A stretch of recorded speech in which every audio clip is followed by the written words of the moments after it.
The question at hand is, who was Horus? What did Horus represent? Now, if you Wikipedia Horus, you're going to find a lot of confusing information, and this is the case with a lot of these gods. I had to do a fair amount of research in order to discover that these gods are actually moon gods, and that the sun god part of them is just a distraction. It's just window dressing. I even had to go and double check, and I googled, I said, because I determined that Isis was a moon god, but yet she's also associated with the sun in a lot of cases. So I actually had to go back and type in, is Isis a moon goddess? And of course I came up with this, and it said, modern pagans often think of Isis as a moon goddess. To the Greeks, goddesses were the lunar deities. So as Isis made her way into Greek culture and hearts, her new devotees naturally associated her with the moon. In Egypt, Osiris, Khans, Thoth, and Ea, or Aya, were the deities most associated with the moon. And if you look at this image that they have here of Isis, it's actually rather revealing. It has that full moon sitting inside the crescent moon that I briefly talked about before that was in the other images of Isis. I like that it has that here because if you look at a lot of places, it says that that full moon, oh, that's not the full moon, that's the sun. Well, those people don't know what they're talking about. And here are a couple of reasons why I think this. Well, one is this hieroglyph right here. In this hieroglyph, you see Thoth to the far left. And look at that. Thoth has that same crescent crown with that object in the center of it, which is either the sun or the moon. But we know Thoth is a moon god, so he has that moon crown that refers to the crescent moon and the full moon. And of course, right next to him to the right is Isis. There are other things that support my idea that this crown is referring to the different phases of the moon, the full moon and the crescent moon, which was actually considered a work of magic at that time. But I don't want to linger here. I will show this image here. This was one of the few images that I came across in Google Images that actually had this correctly titled, and as you see here, it was titled Isis with Moon and Lunar Horns Nursing Horus. So going back to Horus, and I'm going to try to make this quick because there's a lot of information to cover. I don't want to linger here.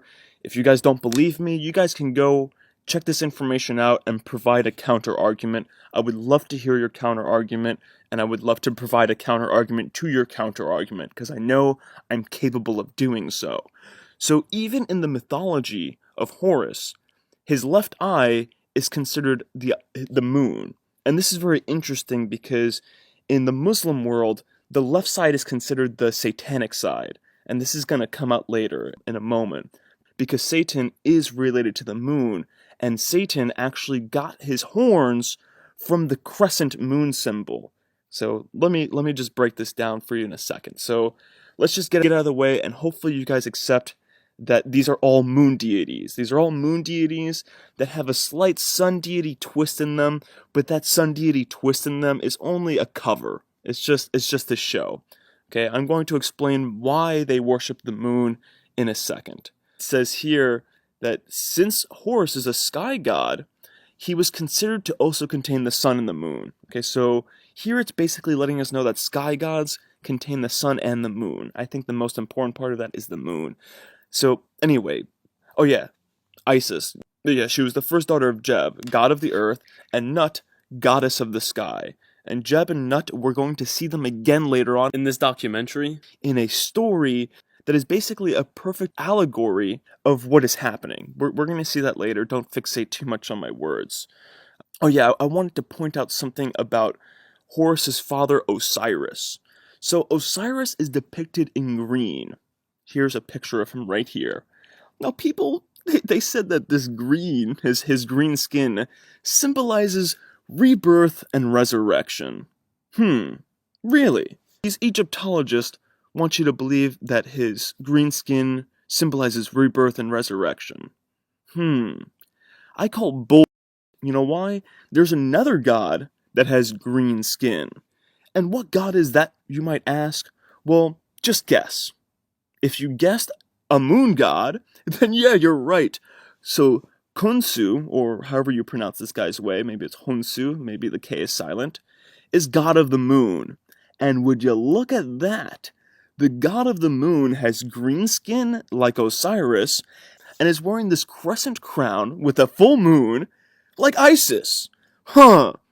There's another little bit of symbolism that's very important to note here, and that is, I'll show you first on Osiris. Let's look back at Osiris. He has the flail, or the whip, and the staff there. We're going to see that later on, okay? So guess who else has that? Oh, look at that. The god of the moon has that on his staff. How interesting. Coincidence? I think not. It's also not at all a coincidence that this symbol of the pharaoh is also very similar to this symbol used by communists. And now I'm going to make a rather profound assertion. And I sort of made this assertion before when I talked about how Thoth seemed to have a lot of parallels with Jesus. Well, guess what? Not only does Thotham have some parallels with Jesus, so does Horus. So if you look in the Wikipedia of Isis, you find this. The popular motif of Isis suckling her son Horus, however, lived on in a Christianized context as the popular image of Mary suckling her infant son Jesus from the 5th century onward. And while we're looking at this picture of Mary of suckling Jesus, let's keep in mind that little halo around her head, and realize that that halo is another moon symbol.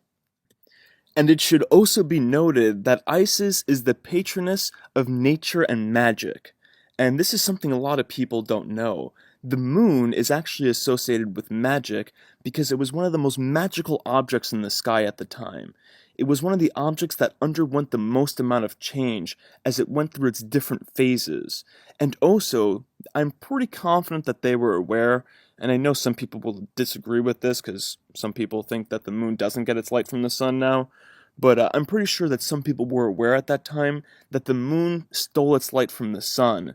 So I'm pretty sure that they were aware that the moon was like a mirror, and mirrors are used in magic. But that's a digression. Let's continue on, and I just want to make a quick point, and that is, you'll find in Horus that another tradition of him, it regards Hathor as his mother and sometimes his wife. Hathor is just Isis. Okay, these people, they change stuff around a lot, and the Egyptologists, they have this to say. The ancient Egyptians viewed reality as multi-layered, in which deities who merged for various reasons, while retaining divergent attributes and myths, were not seen as contradictory, but complementary. I don't think that they could know this. I don't think that Egyptologists can actually know that ancient Egyptians felt this way. However, I'm sure the hieroglyphs would indicate this, but that doesn't mean the ancient Egyptians felt this way. It just meant that this is what the pharaonic order and the elite were trying to do to people. You know, just like a person whose lying story always changes, they can't keep a story straight. So, one elite person was saying this, and then another elite person was saying that, and then they tried saying, oh, no, they're the same story, we can put them together, it makes sense. It's just liars. This is the characteristic of liars. This is how you know that there's a lot of lying going around, a lot of deception. And what I think happened, and this is actually why I believe that they went from sun worship, worshiping the sun and the moon, to sun worship, like worshiping the son of a divine figure. I think it was to create confusion. They wanted to further bury what they were really about. They were probably being cocky, and they were trying to put themselves out there just like they do now. And then they realized, like, oh shit, we have to mix stuff up now, because they're catching on to what we really believe. They're catching on to our deception. So they had to go into a deeper layer of their deception, hide that they were worshiping the moon, and specifically why they're worshiping the moon. And here you actually have an image. This is a Sumerian god. Well, this is a Sumerian king right here, or Sumerian god. And this is a really common image. I'm sure a lot of people have seen this image. And it's this wheel in front of this god. And a lot of people, they've said that this is a sun disk in front of him. It's not. It's the moon, actually. And I know it's the moon because if you look on the wall behind the big guy, you have the different phases of the moon right there. And you see this moon symbol in this Baphomet also. Baphomet is of course a more well-known moon deity. And this is essentially what I think we're looking at in the Sumerian hieroglyph. If you look at this Baphomet image, you see the star within the circle.